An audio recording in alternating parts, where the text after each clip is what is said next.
안녕하세요. 더받으심의원 원장 이상민입니다.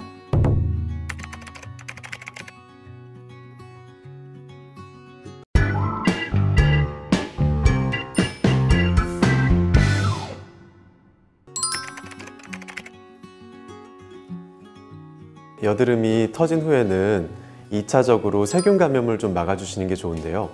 일반적으로 약국에 살 수 있는 항생제 연고를 좀 써주시는 게 도움이 됩니다. 하루에 2번 정도 바르시는 것이 좋고요. 하루 이틀 정도 항생제 연고를 쓰고 난 뒤에 시중에서 파는 진정 성분의 여드름 패치를 이용하시면 흉터가 안 남게 여드름 상처를 잘 관리하는 데 도움이 됩니다. 여드름을 진정시키는 방법을 말씀드리기 전에 여드름 종류를 좀 구분을 해줘야 될 것 같습니다. 일단 농이 잡혀 있는 경우는 여드름 패치가 크게 도움이 안 됩니다. 이런 경우는 멸균적으로 배농을 좀 해준 뒤 항생제 연고로 2차적인 세균 감염을 막고 그 다음에 상처가 안정된 뒤에 재생 목적의 패치를 이용하는 순서로 가는 것이 좋고요. 화이트헤드나 블랙헤드 형태의 여드름인 경우에는 진정 목적의 여드름 패치를 이용해 주시면 빠르게 진정이 되고 상처가 덧나지 않게 도와줄 수 있는데요.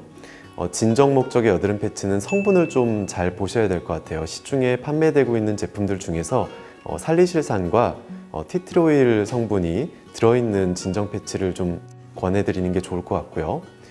평소에 여드름을 좀 나지 않게 관리하는 방식이라면 먹는 약을 처방받아 사용하는 것도 큰 도움이 됩니다. 먹는 약에는 피지선을 좀 위축시키고 분비량을 좀 줄이는 목적의 평소에 먹는 약이 있겠고, 여드름이 좀 덧나고 나서 진정시키는 목적의 약이 있습니다. 이 두 가지를 한꺼번에 복용하는 것은 부작용이 많으니까 병원에 오셔서 좀 증상과 체질에 따라 상담을 받고 이용하시는 것이 좋습니다. 여드름 압출 후에 하이드로콜로이드 제품을 사용하는 경우가 좀 많은데요.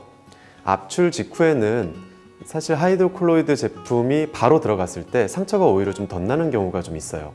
그래서 항생제 연고를 하루 이틀 정도 사용해서 추가적인 감염을 좀 막고, 그 이후에 하이드로콜로이드 성분이 재생을 도와줄 수 있는 환경을 만들어 준다면 흉터 없이 잘 관리하는 데 도움이 될 것 같습니다.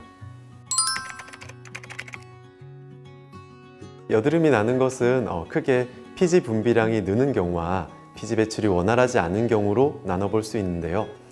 피지 분비량 자체가 많은 경우는 약물을 이용해서 피지 분비량을 줄여주는 방법이 도움이 됩니다. 근데 약물을 장기 복용했을 경우 좀 부작용이 있기 때문에 전문가와 상담이 좀 필요할 것 같고요.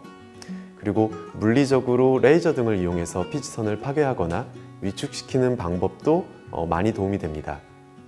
그리고 배출이 원활하지 않은 경우는 주로 각질이나 화장품의 문제가 흔한데요. 오히려 건조하기 때문에 각질이 잘 생기고 이것이 모공을 막아서 생기는 문제가 많습니다. 요즘 같은 경우는 마스크를 흔히 이용하기 때문에 화장품이 좀 문대지거나 피부 온도가 높아지는 것도 함께 영향이 있을 수 있어요.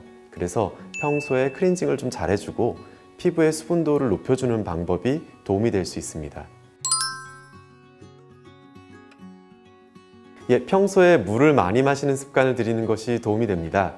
노폐물 배출이 원활하게 되는 걸 도와주기 때문인데요.